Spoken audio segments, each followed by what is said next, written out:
Nah, saya yakin, saya percaya dari mimbar yang sama, khotbah demi khotbah telah disampaikan oleh para hamba-hamba Tuhan yang diutus Tuhan, bisa berdiri di belakang mimbar ini, di tengah-tengah situasi maraknya pandemi COVID-19 ini. Pasti materi-materi yang sudah tersaji, bicara-bicara tentang COVID dan sebagainya, janji-janji Tuhan di dalamnya, bagaimana Tuhan akan melindungi, menjaga, sehingga orang percaya katanya tidak akan tersentuh oleh semua itu. Nah, hari ini saya akan berbicara tentang sesuatu yang berbeda. Saya akan menyampaikan firman Tuhan yang saya berikan judul misteri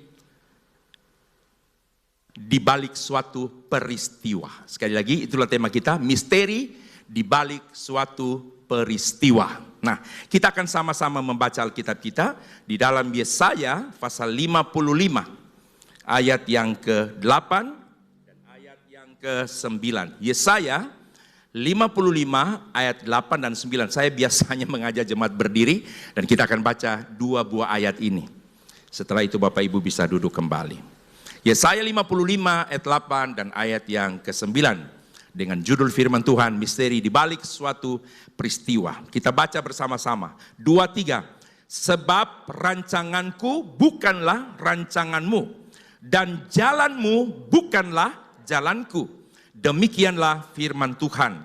Seperti tingginya langit dari bumi, demikianlah tingginya jalanku dari jalanmu, dan rancanganku dari rancanganmu. Tuhan Yesus memberkati, silakan duduk Bapak Ibu. Rasanya tidak nyambung antara tema yang saya berikan, misteri di balik suatu peristiwa, dengan ayat yang sudah kita baca menjadi dasar pemberitaan firman Tuhan hari ini. Kok temanya misteri di balik suatu peristiwa, kok ayatnya bicara tentang rancangannya. Nanti kita lihat keterkaitannya ada di mana, puji Tuhan. Di dalam kedua ayat yang sudah kita baca, di dalamnya kita menemukan ada sebuah pernyataan dari Allah tentang dua hal. Dalam dua ayat yang kita sudah baca, apakah dua pernyataan Allah? Yang pertama, perihal rancangannya, itu yang pertama. Dan yang kedua, perihal jalannya bagi umatnya. Dalam konteks Alkitab ketika itu ditujukan kepada orang Israel. Tapi sebagaimana yang kita semua tahu, bahwa firman Tuhan yang ada di dalam Alkitab tidak hanya berlaku pada waktu itu, tapi dia berlaku ke depan dalam waktu yang tak terbatas. Bisa bilang amin? Termasuk bagi kita yang ada pada pagi hari ini. Jadi kalau Alkitab berkata rancangan Tuhan, jalan Tuhan, tidak seperti rancangan kita dan jalan kita, itu tidak hanya bagi mereka, tetapi bagi kita juga yang hari ini. Tuhan berkata rancangannya beda dengan rancangan kita, jalannya beda dengan jalannya kita.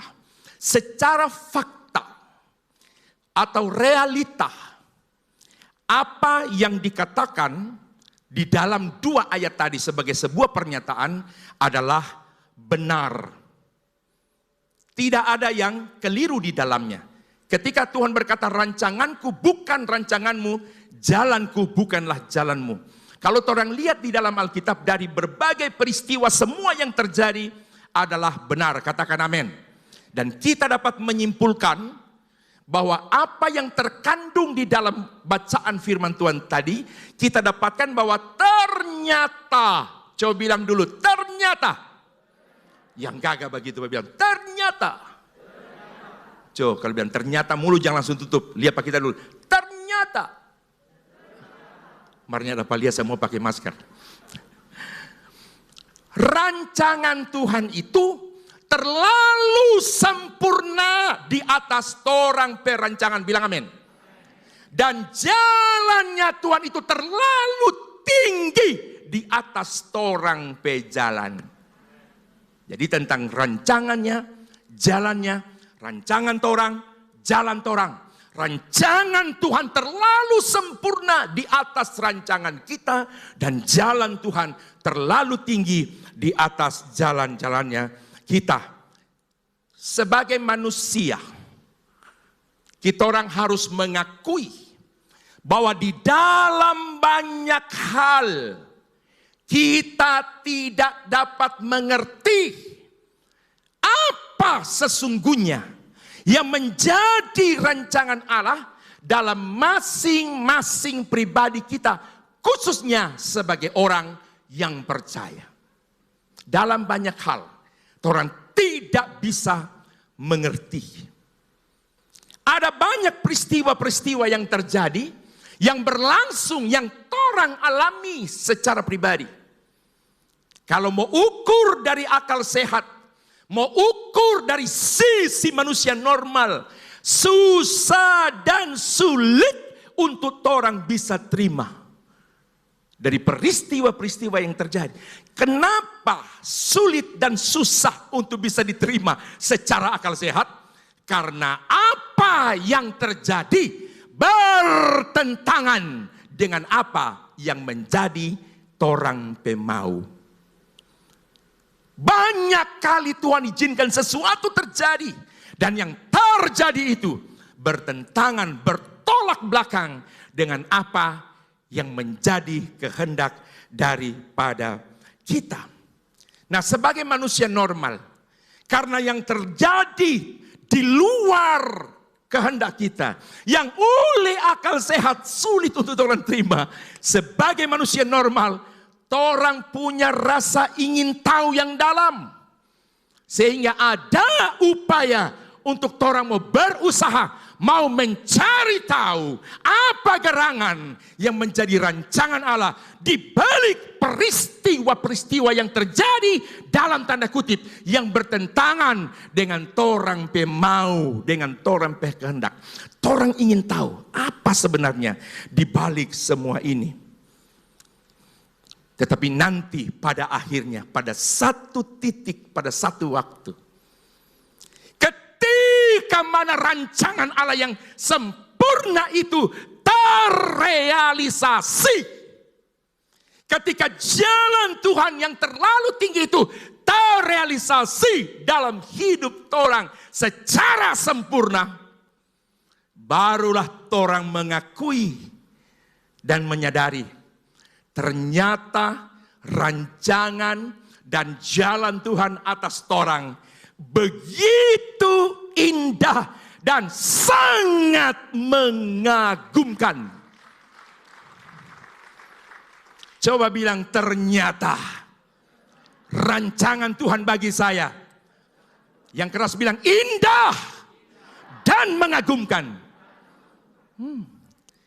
Apa yang keluar dari torang pemulu? Tidak. Ketika orang so protes dulu, Bapak, saya setia ke gereja. Semua jam ibadah kita ikut.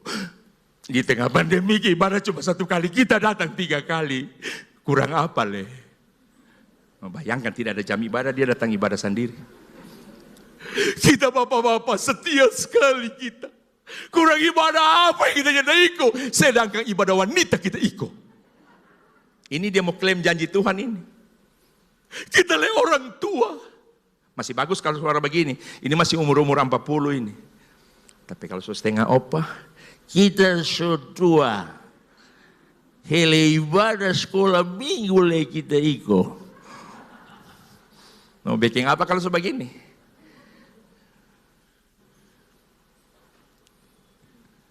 Rindu hati-hati, rindu da'a.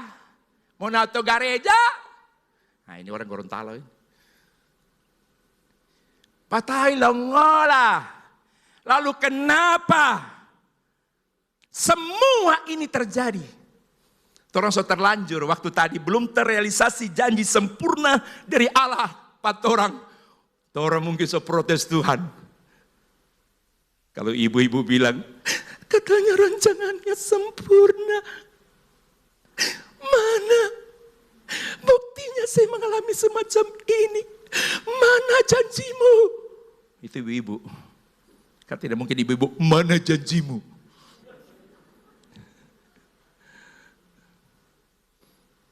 Kalau orang-orang tolong pelogat, banyak sekali itu janji. Itu di dalam Alkitab berarti yang terrealisasi bagi kita. Baru mana janji itu? Gorontalo bagi-bagi itu. Kalau Manado lebih panjang sedikit. Udah, kalau kau mau tanya kita setia apa Tuhan ini dia. Kalau tapi hati kau bisa kita kasih keluar, suruh dia bicara, soalnya tahu apa dia bilang. Setia sekali kau kita ini dia. Semua kita bekeng, gembala dia bilang apa kita bekeng. Kendati bakulawan ini tapi otak kita bekeng. Kita ikut sama dengan Abraham. Oke, apa yang kita alami begini?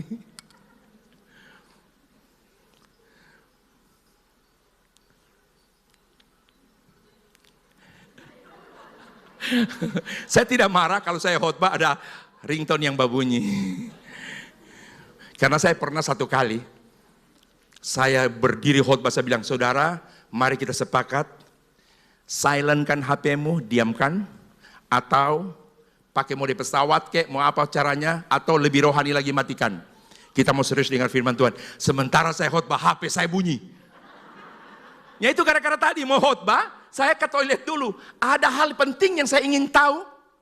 Bersama dengan saya ke toilet, saya buka, saya lupa kasih mati. Kok dia babunyi sini, udah rasa berdosa sekali. Menyuruh orang bertobat sendirinya, kira-kira begitu. Jadi kalau ada babunyi begitu gini, nah, goyang saja ya begitu.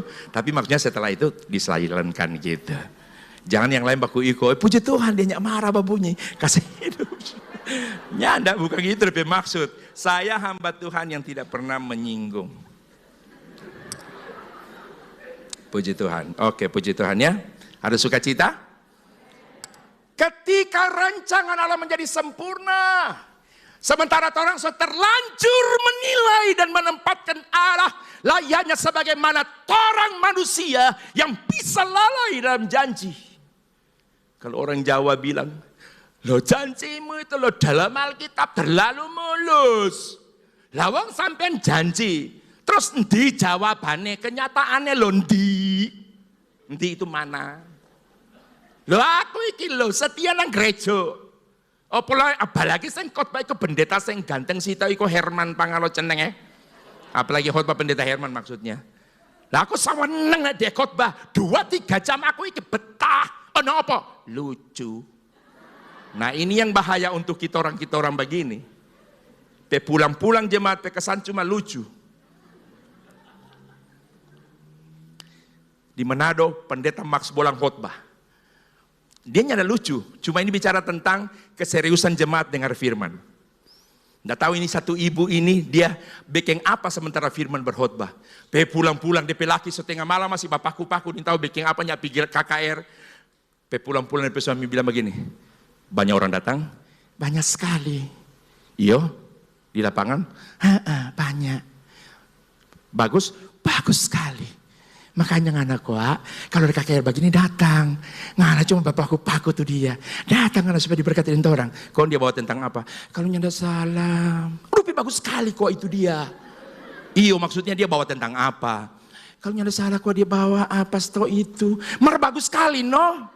Makanya kok ngana datang. Besok masih ada. Dia bawa di Injil mana, di kitab mana. Di sini dia kelabakan. Lantaran so terdesak dia bilang, kalau nyanda salah Injil Bolang pasal 2. Awas jangan bilang Injil Herman pasal. Ini mau dijaga ini jangan sampai terjadi di Eklesia Gorontalo yang so top di mana-mana itu di medsos. Kurang mulia ini Eklesia di lampu-lampu ini. Ya, puji Tuhan. Bersyukur waktu firman kasih menyala lampu. Kalau nyanda kita so ado Tuhan Yesus. Jangan sampai di lampu dong kasih biar gelap begini. Latar belakang so gelap kong bagele ungke begini. Mardor bilang kita susah dikiputih sekarang, betul? Artinya putihnya kita. Dulu orang bilang, "Weh, Kak Ita mau kemana nggak Kak Ita?" Jadi 8 saudara, so kita paling hitam kasihan. Paling hitam kok paling jelek. Martuan ada operasi sendiri sedikit, jadi gagal sedikit. No? Percaya atau nyanda, kita pulang Popayato 90% kalau tidak salah waktu kapan itu. Dorang nyanda tahu. Sebab aku kenal, kita bilang Herman. Taman sekolah. Kita bilang Herman ini, Herman Pangalo. Anak itu mantri Pangalo bahasa Sangir kita. Karena itu orang Sangir. Dia bawa undur-undur nyanda. Nanti dia perhatikan, dia lihat tahu gigi. Baru dia pukul-pukul. Nah orang Sangir, maaf orang Sangir. Kalau orang haleluya puji Tuhan. Nyanda kalau Sangir maki-maki. Dia pukul, dia maki. Omku Mayas, almarhum, pernah ke Surabaya. Saya lagi cuci mobil. Dan dia tanya begini, Bro Herman ini sudah operasi plastik? Operasi bagaimana? Operasi plastik? Om Kuma ini. Soalnya muka asingnya tidak ada. Teman-teman SMA yang tahun 83 lulus di sini. Muncul-muncul tuh orang di Facebook. Kondom bilang, Herman, kita orang sok bolak-balik kenapa foto ini termulia, kenapa muka di SMA itu tidak ada. Ya puji Tuhan lah oleh anugerah Tuhan. Rambut ini dulu ke seluruh mata angin. Tidak ada rambut model gunting rambut yang cocok selain cepak. Itu kita pakai hidupan dari kecil mungkin sampai SMP. Nanti SMA, Tuhan mulai robah. So panjang, Tante Revi sampai bilang begini, Herman, duduk kenapa rambutnya bagus sekali Tante Revi pernah bilang, karena di sini kita kasih lari ke belakang. Kasih bapak yang sedikit kau begini, jadi bagus. Oke, promosi diri sendiri. Nah, saudara-saudara, orang kadang-kala begitu ketika ada satu peristiwa yang terjadi bertentangan, bertolak belakang, dan orang pemau, orang so nilai Tuhan sama dengan orang. Bajanji kang lupa ngapa janji. Kalau ada orang Tiongkok asli bilang haya. Lu terlalu muluk lu janji. Sekarang tuntut. Mana lu punya janji khususnya di tengah-tengah pandemi haya. Lu bilang lu jaga, lu bilang lu punya rancangan bukan seperti rancangan Jalan-jalanmu bukan seperti jalan Sekarang mana? Sudah sekian tahun berdoa, belum ada tanda-tanda gejala-gejala. Punya doa, lu jawab. Itu yang sudah terjadi. Orang sudah terlanjur utap. Kalaupun tidak keluar dari mulut, di hati pun Tuhan tahu. Bilang amin. Orang Madura bilang apa? Kalau saya lihat di dalam Alkitab, terlalu banyak janji Tuhan tak ya. Sekarang saya tuntut, di mana janjimu yang terlalu mulu tak iya? Katanya rancanganmu rancangan yang tidak seperti rancangan saya. Jalan-jalanmu tidak seperti jalan saya. Sekarang saya sudah 3 tahun berdoa tapi tak ada kunjung tiba jawabannya tak iya. So terlanjur tuh orang kasih keluar kata-kata begitu. Kau tiba-tiba Tuhan datang. Terjadi apa yang Tuhan rencanakan. Bahkan yang banyak kali terjadi ketika Tuhan bilang rancanganku tidak seperti rancanganmu. Artinya apa? Rancangan Tuhan jauh lebih baik. Katakan amin. Jauh lebih sempurna daripada orang perancangan. Tuhan pejalan terlalu tinggi di atas orang pejalan-jalan. Makanya bertobat sekarang. Kalau berdoa kau jaga klaim-klaim Tuhan. Jadi kalau datang di ibadah, puji Tuhan, bersyukur, praise and worship di sini hebat. Dunia pun mengakui istilahnya. Tapi saya memberitahu satu hal, pendewasaan rohani itu terjadi lewat firman. Praise and worship dampaknya, orang sampai hati dipuaskan, orang jadi senang, terlebih hati Tuhan disenangkan, bilang amin. Karena Tuhan disenangkan, berkat dia curah. Tapi pendewasaan rohani, dengar, lewat firman. Kalau orang ibadah di waktu firman, seriuslah dengar firman, bilang amin. Ulangan 28 bilang apa? Jika kamu baik-baik mendengar suara Tuhan dan dengan setia melakukan firman itu. Ayat 8 bilang, berkat Tuhan aku perintahkan kepadamu, bilang amin.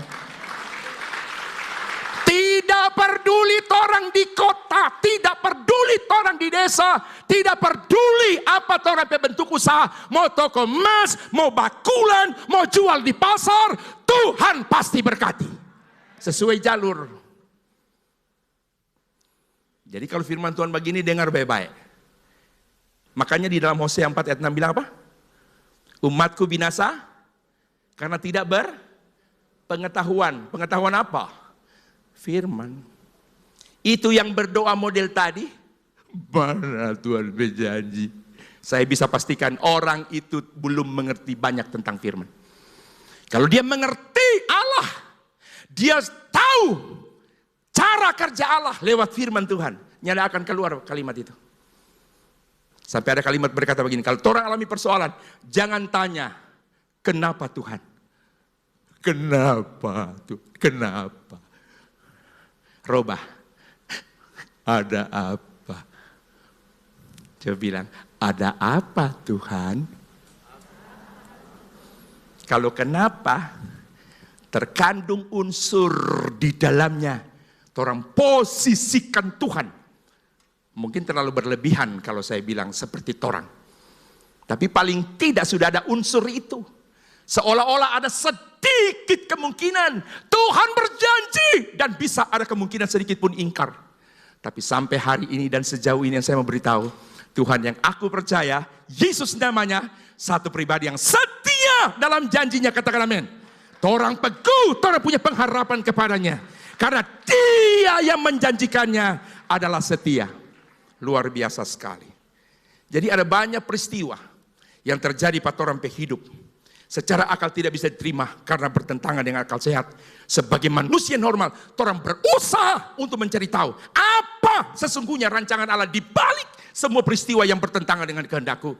Tapi pada satu titik Tuhan nyatakan, inilah rancanganku yang keluar dari orang mulut sampai soalnya ada kata.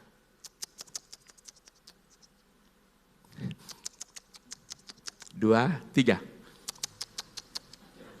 Coba ulang 2, 3. Coba dari lubuk.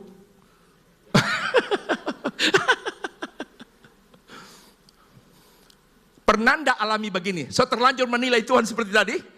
Kalau tiba-tiba Tuhan bikin sesuatu, kurang menangis. Oh Tuhan, ampuni Tuhan. Ampuni. Mau bilang Tuhan, mau kata-kata apa so terlanjur begitu. Kemarin malam saya berdoa.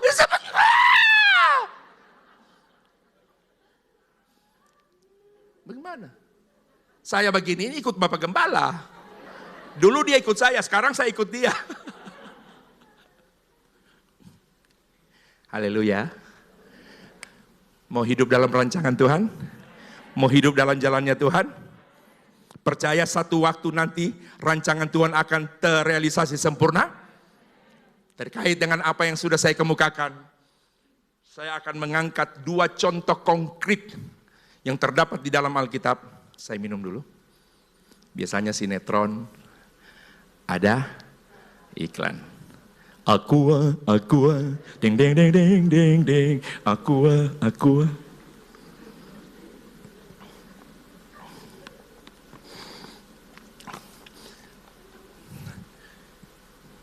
Mampulito. Tita mengarati bahasa uti, oh ya mai tuau. Maaf yang tidak bisa bahasa Yunani. Oh, ngapa pekat orang Brur. Oke, makasih Bro. Oke, Tuhan berkati ya. Oh, sekalian minta DP kosong. Oke, nanti tolong dengan jeli, lihat-lihat terus. Karena saya pasti banyak minum. Cuma 2 contoh di Alkitab. Marjang berpikir begini. Alhamdulillah. Bahwa 2 contoh so cepat polim keluar ini. Habis intro sampai di mawar saron. Bopede DP hot pak, jangan dulu. Sedangkan cuma 1 contoh kita panjang betul apalagi 2. Ini bicara tentang misteri di balik suatu peristiwa. Saya sudah bicara tentang rancangan dan jalan Tuhan. Nah terkait dengan itu tolong melihat bagaimana rancangan Allah itu terjadi didahului oleh peristiwa-peristiwa. Contoh pertama yang saya akan angkat mengenai pribadi Yusuf. Yusuf adalah seorang yang sangat populer di Mesir ketika itu. Kenapa Yusuf menjadi satu pribadi yang populer? Dikarenakan Yusuf adalah orang yang mendapatkan satu kepercayaan dari Raja Mesir yang bernama Firaun. Kenapa populer dengan mendapatkan kepercayaan? Bukankah itu sesuatu yang hal biasa? Ya. Kalau hanya sekedar dipercayakan untuk mengelola satu bidang tertentu, itu pada umumnya. Itu sesuatu yang lazim. Orang lain mungkin juga mengalami. Tapi yang terjadi kepada Yusuf, Raja mempercayakan kepada Yusuf untuk memanage, mengatur semua wilayah Mesir. Makanya saya pakai kata populer. Populer artinya semua tahu. Siapa tidak kenal Yusuf? Khususnya melewati masa ketika dorang berada pada 7 tahun masa kelaparan itu. Yusuf populer, diberi kepercayaan seluruh Mesir. Itu yang terjadi kepada Yusuf. Yang tidak dipercayakan hanyalah takhta daripada raja itu. Tapi semua disuruh kelola. Saya tambah satu. Yang tidak dipercayakan kepada Yusuf adalah istrinya juga. Nah, saudara yang saya kasih di dalam Tuhan, Alkitab secara gamblang, transparan, terbuka, terang-terangan mencatat bahwa Yusuf selalu berhasil di dalam apa yang dia selalu kerjakan. Bilang amin. Ini Yusuf. Ini saya bicara tentang suksesnya dulu. Dampak yang dialami oleh Yusuf terkait dengan sukses dari apa yang dipercayakan yang dia harus kerjakan. Nama Yusuf semakin menjadi populer lagi. Jadi sudah populer karena kepercayaan, melebihi lagi tingkat kepopulerannya itu dikarenakan setiap bagian yang dipercayakan kepada Yusuf dikerjakannya dan hasil akhirnya adalah berhasil. Saudara yang saya kasihi di dalam Tuhan, apa yang menjadi rahasia keberhasilan Yusuf di dalam mengerjakan tanggung jawabnya? Alkitab pun secara terang-terangan, secara eksplisit, secara terbuka bahwa keberhasilan Yusuf dikarenakan Tuhan memberikan hikmat kepadanya. Katakan amin. Coba semua katakan, Tuhan adalah sumber hikmat. Apakah Yusuf seorang yang ahli ekonomi? Apakah tercatat Yusuf pernah berada dalam satu pendidikan yang memang berada di bidang memanage dan sebagainya, mengelola satu negara? Tidak ada catatan yang mengatakan Yusuf pernah mengecap pendidikan itu. Tetapi sukses itu menjadi bagiannya. Kuncinya adalah Tuhan sumber segala hikmat mengaruniakan hikmat kepadanya sehingga pada akhirnya oleh hikmat Tuhan berhasil. Katakan amin lagi. Jangan pernah ada satu di antara kita pada saat siang hari ini yang coba-coba mengandalkan kekuatan, kemampuan, akal, pikiranmu dalam engkau mengerjakan sesuatu. Saudara, terlalu banyak contoh bukan cuma di Alkitab. Dalam dunia nyata saya banyak melihat ketika ada orang yang menganggap dirinya pintar dan dia mulai mengerjakan sesuatu tidak mengandalkan Tuhan lagi. Hei, dengar, ancor. Coba bilang ancor. Bilang ancor, kuak. Kuak kasih keras, 2, 3. Ah, begitu. Gulung tikar, betul. Di satu sisi, orang yang kelihatan tidak sekolah, maaf, bodoh. Baca saja Alkitab, Yohanes 3:16, karena begitu besar kasih Allah, bisa berhasil. Bisa bilang amin? Dari mana? Dulu kerja cuma tukang foto. Dari kampung ke kampung. Akhirnya bisa sukses. Tuhan berikan hikmat. Bisa bilang amin? Yang jelas orangnya takut akan Tuhan. Setia beribadah kepada Tuhan. Tuhan berikan hikmat. Nah, saudara, tetapi kalau bicara mengenai sukses Yusuf, dengar. Itu bukan sesuatu yang terjadi begitu saja.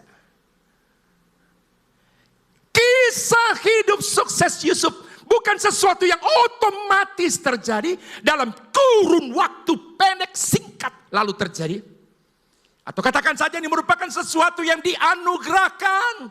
Layaknya seorang pengusaha menurunkan usahanya kepada anak. No. Yang terjadi kepada Yusuf tidak dalam artian itu. Lalu bagaimana? Kita masuk sekarang tentang misteri di balik satu peristiwa. Yusuf adalah satu pribadi yang mengalami kisah pilu. Tahu pilu? Halo? Kisah pilu. Apa arti pilu? Hah? Ada satu anak Dia suka mainkan niker. Tiba-tiba dia papa bilang, oh sanger toh. Oke, lebih daripada ngana mainkan niker, lebih baik ngana piba maras dia dulu di kobong. Ngana pacol dia itu, rumpu ada di pinggir rumah. Sementara dia mainkan niker, kalau dia menyanyi. Pilu. Di papa dengar, kurang ajar ngana papa penama ngana jaga. Rupanya di papa penama Pilu. Nah sanger itu ada nama Pilu. Tanya sama Pak Murah. Besok dia memaras. Pilu. Kelemari papa so bilang jangan pakai papa penama begitu ngana. Dia timba air lagi. Pilu. Di papa marah terus. Satu kali dia mau menyanyi. Dia ingat di papa kalau dia menyanyi. Oh ibuku. Begitu kok. Cari lagu lain begitu. Jangan tuh anak lanjut. Hatiku pilu kurang ajar ngana. Baku dapat dia pilu ulang. Haleluya. Yusuf mengalami kisah pilu. 12, dia satu dari 12 anak Yakub yang mendapatkan perlakuan tidak manusiawi dari siapa? Saudara-saudaranya. Itulah Yusuf. Apa kisah pilunya? Rupanya DP Papa menyayangi Yusuf lebih dari yang lain.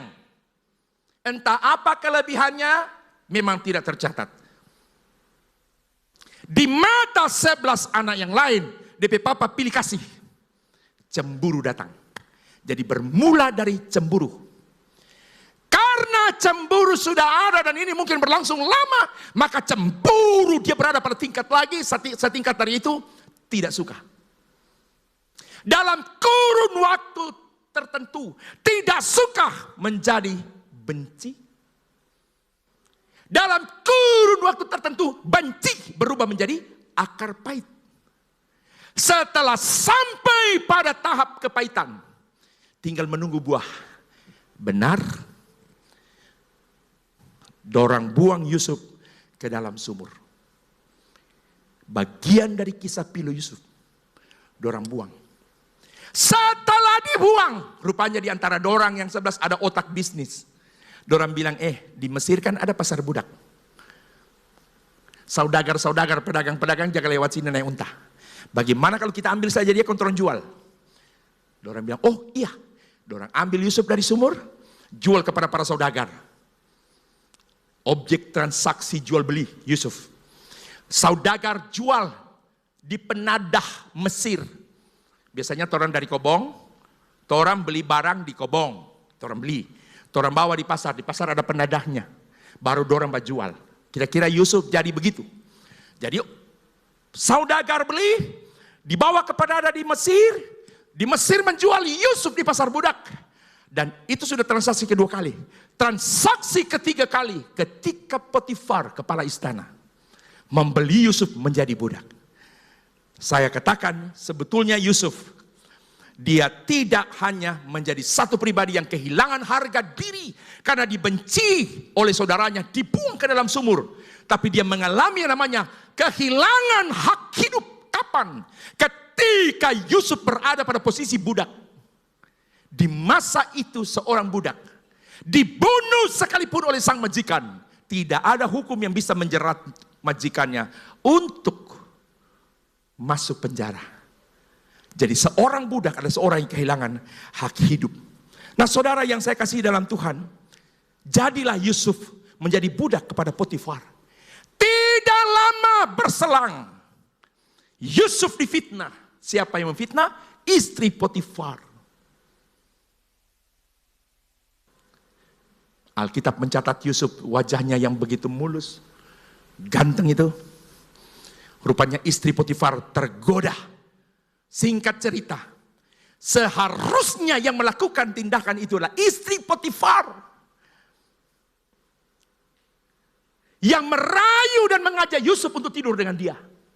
Sampai-sampai jubah Yusuf itu ada di tangan daripada istri Potifar. Yusuf melarikan diri. Fitnah muncul. Waktu Potifar pulang kerja, Pak, kita bersyukur. Apa gerangan yang terjadi? Orang yang yang telah menjadi budak hampir saja memperkosa mama. Oh, apakah ini benar? Papa, ini bajunya. Sebagai suami jelas pasti percaya istri ketimbang mempercayai orang dalam status budak dan baru saja. Terimalah pengaduan ini, masukkan Yusuf ke penjara. Berapa lama Yusuf di penjara? Berapa lama dia harus berada di dalam jeruji besi? Di ruangan sempit 13 tahun. Itulah masa sulitnya Yusuf, di mana dia berada 13 tahun di dalam penjara. Hari lepas hari dilalui. Ada 2 orang yang turut masuk di dalamnya, juru minum, juru roti raja, yang sempat berjanji, pokoknya kalau kita keluar, kita ingat nanti kita bilang kembali pengenapa majikan itu. Pokoknya beres. Singkat cerita, begitu selesai orang 2 keluar, tidak ada satupun yang ingat dia. Dia harus melanjutkan waktunya. Dia menghabiskan waktu di mana dia tentukan 13 tahun. Tetapi saya mau beritahu kepada saudara, bermula dari dicemburuin saudaranya, sampai rasa tidak suka, benci, kepahitan, membuang ke dalam sumur, dijual kepada para saudagar, dijual di pasar budak, dibeli oleh Potifar, difitnah, masuk penjara, 13 tahun di sana. Dengar, Allah kita yang adalah Sang Sutradara Agung tidak pernah meninggalkan Yusuf sedetik pun.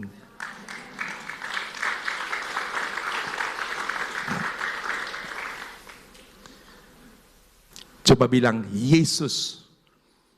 Bilang Yesus, Sang Sutra Agung hidupku. Akal sehat Yusuf sebagai manusia tentunya mungkin. Di mana janji Allah? Rasanya itu kalau orang tempatkan orang berdiri jadi Yusuf. Tetapi kembali saya bilang, ada satu sutradara, saya katakan sutradara agung, yang telah mengatur jalan hidup Yusuf sedemikian rupa. Kendati pun harus mengalami berbagai macam kisah pilu yang berakhir dengan 13 tahun di penjara. Tapi selepas Yusuf dari sana, Raja memberikan dia kepercayaan seluruh negeri Mesir. Bilang amin. Coba bilang amin yang keras lagi. Yang hebat dalam kisah Yusuf apa? Kalau Tuhan tidak usah orang kagumi dalam artian. Tidak usah orang bilang, Tuhan itu hebat Memang so hebat. Yang menjadi penilaian saya secara khusus tentang Yusuf adalah sikap hati Yusuf. Ketika Yusuf menjalani satu persoalan kepada persoalan yang lain, saya berani bilang, sepanjang proses berlangsung, hati Yusuf tetap berpaut kepada Allah. Bilang amin. Itu hati. Pikiran Yusuf selalu berpikir benar tentang Allah. Bilang amin. Jadi hatinya tetap berpaut. Artinya dia tetap mengasihi Tuhan. Dan tidak ada unsur menyalahkan, memposisikan Allah sebagai siapa. Bagi dia Allah tetaplah Allah. Bilang amin. Makanya dia selalu memautkan hatinya kepada Allah. Dan pikirannya selalu benar. Tidak seperti tadi. Baru mana? Seterlalu banyak janji baru tidak ada. Itu keluar dari sini baru muncul. Tidak ada Yusuf. Jadi hati berpaut kepada Allah, pikiran bicara tentang benar, dan hatinya Yusuf tetap mengasihi saudara-saudaranya. Bilang amin. Ini sesuatu yang luar biasa. Padahal Yusuf, saya katakan dia bukan sekedar kehilangan harga diri. Kalau harga diri hilang itu di tengah orang fitnah, orang kasih jahat, orang togor. Nah, itu membuat orang harga diri turun. Tapi yang terjadi pada Yusuf bukan cuma kehilangan harga diri. Yang terjadi dia kehilangan hak hidup. Bahkan saya mengatakan bahwa Yusuf mengalami hidup yang hina dina. sekedar hina, banyak orang alami. Tapi kalau sudah menyebut hina Dina, itu hina opak tahu itu. Itu yang dialami oleh Yusuf. Tapi meskipun demikian, Yusuf tetap mencintai dan mengasihi Allah dan tetap mencintai saudara-saudaranya. Katakan amin.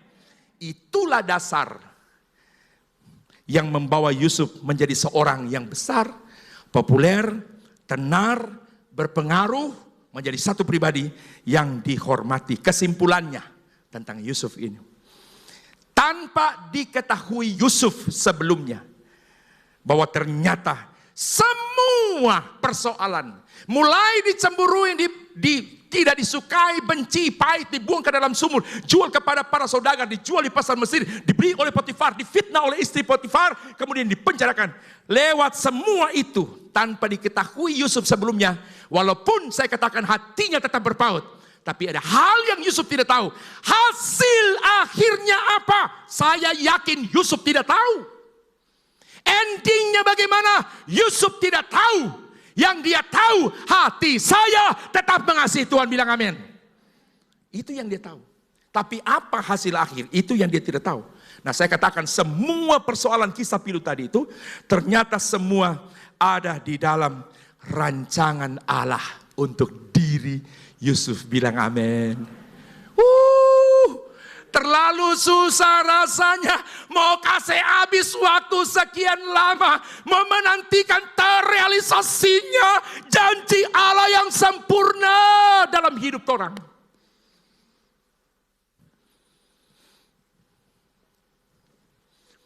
DP papa, DP saudara-saudara yang tadinya di Kanaan waktu musim kemarau, kelaparan berlangsung, tidak ada makan, kau datang di Mesir. Dramatis, tahu dramatis, mengharukan. Waktu dorang datang, kenapa Yusuf ada sana? Tuan, kami datang dari jauh. Kami di daerah kami ada terjadi kelaparan. Kami mencari makan di tempat ini. Yusuf bilang, di kakak Ruben ini, itu oleh Simeone. Lewi, kakak Lewi, astaga, siapa orang ini? Dorang tidak berani lihat pembesar ini. Baru Yusuf tanya, dari mana ngon datang? Dari Kanaan. Apa yang terjadi di sana? Ada kelaparan. Ngoni ada ini nama? Ada. Bawa kamar dia. Orang tua kami tidak kasih. Dia masuk ke dalam. Bikin apa dia di dalam? Dalam bahasa Mesir, menangis terseduh-seduh. Humayongo.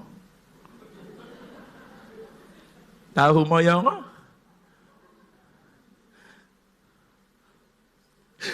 Kira-kira begini dia di belakang. Dengar jadi pesuara ya. Siapa sudah jadi begini? Ini. Baru dia kuatkan di hati, dia kasih kuat.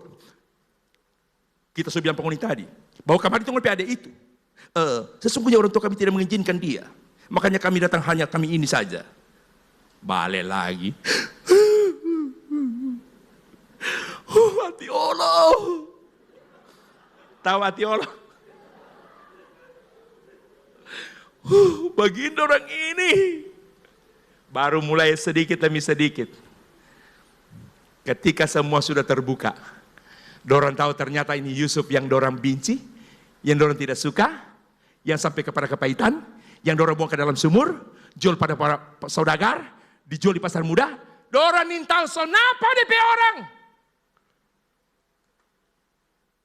Untuk tetap mengasihi dalam kondisi dan posisi ini sesuatu yang tidak mudah.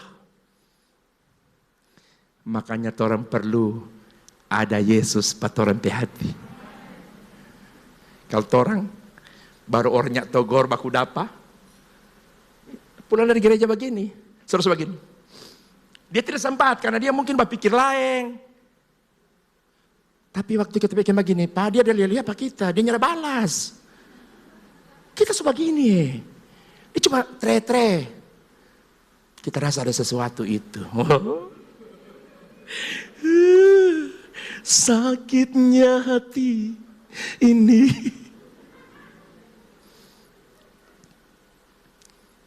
Haleluya.